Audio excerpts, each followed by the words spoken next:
하나님의 말씀 요한복음입니다. 요한복음 14장 15절.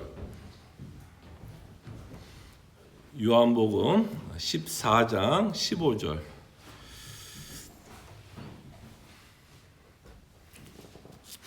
다 찾으셨으면요, 저희들이 한 목소리로 함께 읽습니다. 요한복음 14장 15절입니다. 너희가 나를 사랑하면 나의 계명을 지키리라. 아멘. 지난주에 제가 단톡방에 이런 질문을 남겼습니다. 하나님을 사랑하십니까? 그때 마치 예수님이 부활하고 나서 베드로를 불러다 놓고 물어봤던 질문이 아마 생각나실 것 같아요. 베드로에게 물어보죠. 사랑하느냐라고 묻습니다. 그때 아마 하나님을 사랑한다라고 물어본다면 우리는 네라고 대답을 하겠죠. 그럴 때 우리가 하나님을 사랑한다라고 어떻게 증명할 수 있을까요? 하나님은 우리가 사랑하는 고백과 함께 우리가 하나님을 사랑하고 있다라는 것을 어떻게 증명하면서 살아갈 수 있을까를 여러분들에게 한번 질문을 드렸습니다. 한번 좀 이 질문에 대해서 좀 고민해 보셨나요? 어떻게 하는 것이 하나님을 사랑하고 있는 삶인가 증명할 수 있을까? 그래서 이 질문에 대해서 어떤 성도와 함께 좀 대화를 나눌 기회가 있었습니다. 근데 이 질문에 대해서 그분은 참 많은 고민을 하셨고 그분이 나눴던 내용이 좀 은혜로워서 여러분들과 함께 좀 그분과 나눴던 대화를 중심으로 여러분들과 함께 이 질문에 대해서 저희들이 좀 생각해 봤으면 합니다. 하나님은 우리가 사랑하고 있다는 것을 증명할 수 있는 가장 좋은 방법은 예배로 통해서 증명되지 않을까 생각합니다. 예배하는 삶. 참으로 예수 그리스도를 사랑하고 있다는 것은 우리가 하나님께 예배하는 모습으로 우리가 하나님을 사랑하고 있다라고 증명할 수 있지 않나 생각을 해 봅니다. 저희가 잘 아는 것처럼 이런 예수님과 어떤 우물가의 여인과의 대화를 여러분들이 기억할 것입니다. 그럴 때 이렇게 대화를 나눴죠. 아버지가 찾으시는 분이 있다라 했죠. 아버지가 찾으시는 예배자가 있다라고 예수님이 말씀하시고 있고 그 예배자는 어떤 자였냐면 성령과 진리로 예배하는 자라고 말씀을 드렸습니다. 성령으로 거듭났고 복음의 진리로 근거로 해서 하나님께 예배하는 자. 그런 말미암아 하나님께 우리의 진심으로 온 마음을 다해 하나님을 사랑하기 때문에 예배하는 자. 그 자를 하나님이 찾는다고 말씀하고 있고 예수 그리스도의 복음을 믿는 모든 자들은 하나님을 진심으로 우리의 온 마음을 다해 예배하기를 원합니다. 그것이 정말 우리가 하나님을 사랑하고 있는 증거가 아닐까 싶어요. 주일 예배에 억지로 오는 거 아니요, 의무감 때문에 오는 거 아니요, 책임감 때문에만 오는 게 아니라 참으로 하나님께서 베풀으신 은혜로 말미암아 정말 하나님께 예배하고자 하는 그 마음으로 우리는 하나님께 예배할 때 그것이 또한 우리가 하나님을 사랑하고 있는 증거가 아닐까 생각합니다. 그럴 때 우리의 예배는 주일날만 하지는 않죠. 주일만 하는 게 우리의 예배가 아니라 우리의 매일매일 삶 가운데서 예배자의 삶을 살아가려고 합니다. 그래서 우리는 이런 라틴어를 기억하시죠? 코람데오. 하나님 앞에 사는 삶을 살아가려고 애를 씁니다. 그럴 때 또 하나님을 사랑하고 있는 증거가 무엇일까에 대해서 이렇게도 생각해 볼 수 있지 않나 생각을 해 봅니다. 하나님의 사랑을 묵상하면서 사는 거죠. 하나님의 사랑을 묵상하는 것. 하나님이 나에게 어떻게 사랑을 보이셨는가. 하나님의 삶이 내 삶 가운데서 어떤 식으로 나타났는가를 끊임없이 묵상하는 거죠. 그는 오늘의 하루의 삶을 통해서도 오늘도 하나님의 사랑이 내 삶 가운데서 어떻게 나타날까를 끊임없이 묵상해 보려고 하고 하나님의 사랑이 내 삶 가운데 어떤 식으로 적용되고 있는지에 대한 실제적인 고민을 우리는 하면서 살아간다면 그것이 우리가 하나님을 사랑하고 있는 증거가 아닐까 생각을 해 봅니다. 하나님을 사랑하고 있다는 걸 묵상하면 하나님의 선하심을 묵상하지 않을까 싶어요. 진짜 하나님 선하신 분. 진짜 하나님이 참 좋으신 분. 참으로 나를 사랑하고 있다라는 것을 맛보면서 그것이 오늘도 살아가는 기쁨이 되고 즐거움을 맛보고 있다면 그것이 우리가 또 하나님을 사랑하고 있는 증거가 아닐까 생각을 해봅니다. 그럴 때 하나님의 선하심을 우리가 정말 맛보게 되고 하나님의 선하심을 통해서 우리는 하나님을 신뢰하게 되는데 그 신뢰하고 있는 모습은 사실은 우리가 고난을 당할 때 가장 빛을 발하는 것 같아요.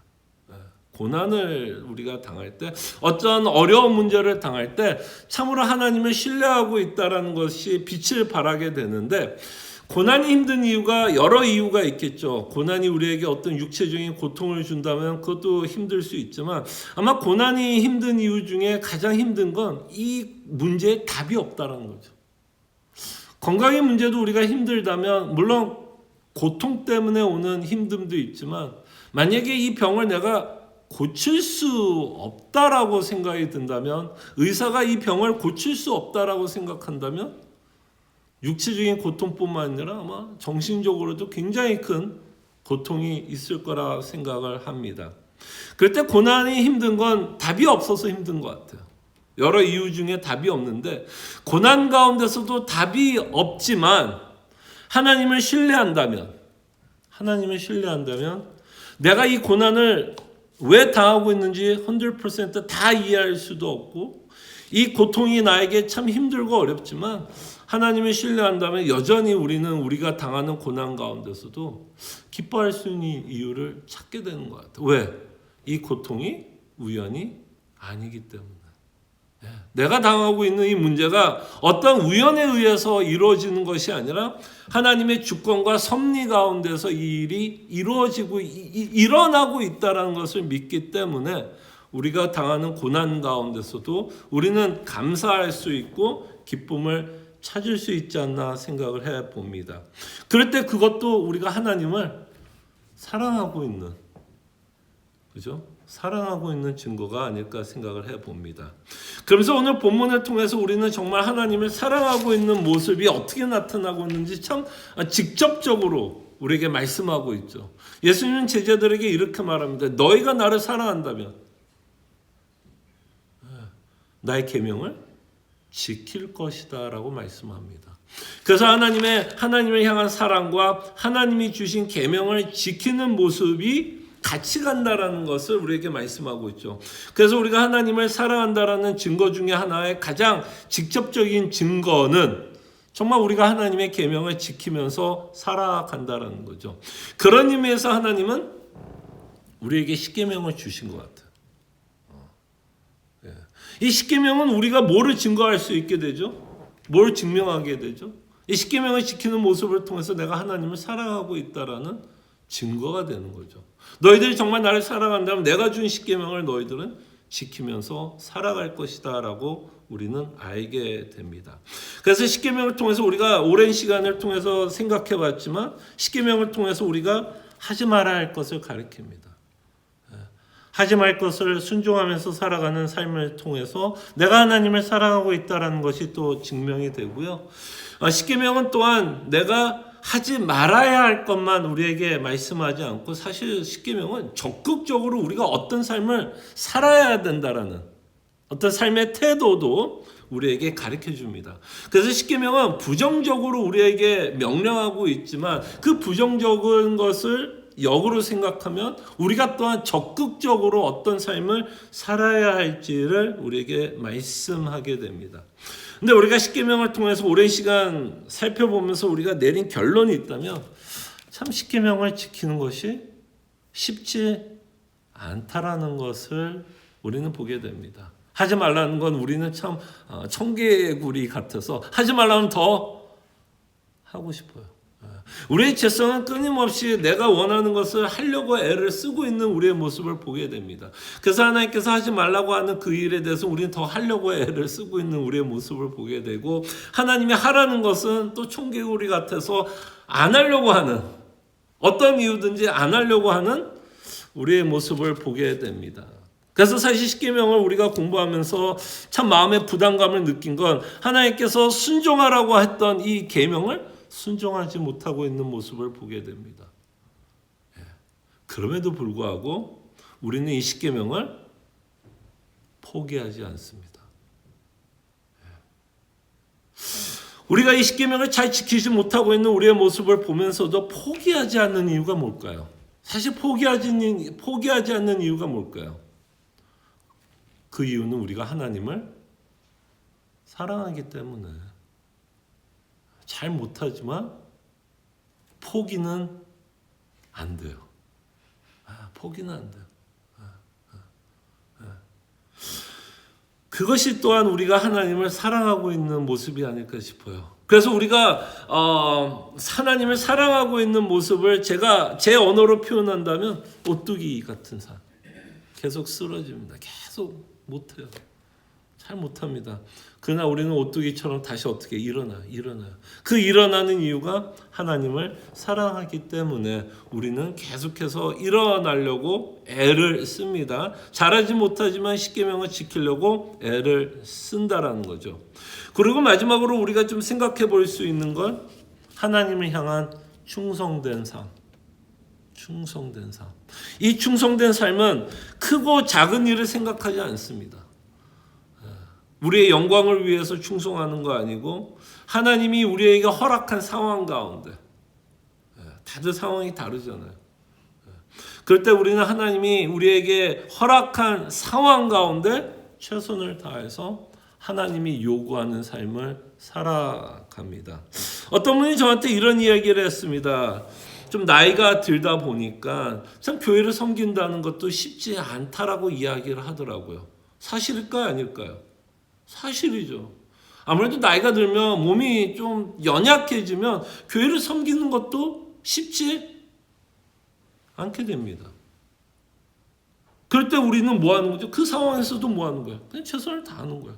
연약하면 연약한 대로.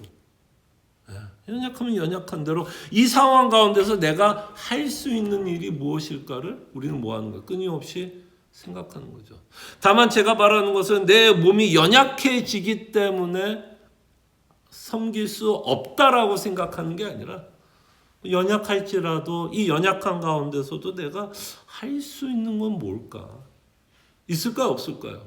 있을 거예요, 분명히. 그게 바로 우리가 충성하는 삶이 아닐까 싶어요. 내가 처한 상황에서 연약하면 연약한 대로, 건강하면 건강한 대로 최선을 다해서 하나님을 섬기려고 하는 마음, 그것 또한 하나님을 향한 사랑이 아닐까 싶어요. 사랑하기 때문에 끊임없이 내가 처한 상황에서 충성을 다하려고 애를 씁니다. 그래서 하나님을 사랑하는 자는 곧 거듭난 자로서 주께서 베푸신 사랑, 예수 그리스도의 십자가의 사랑으로 말미암아 반응하면서 살아가려고 하는 그 모든 삶의 전체적인 삶의 모습이 결국 우리가 하나님을 사랑하고 있는 모습이 아닐까 생각을 해봅니다.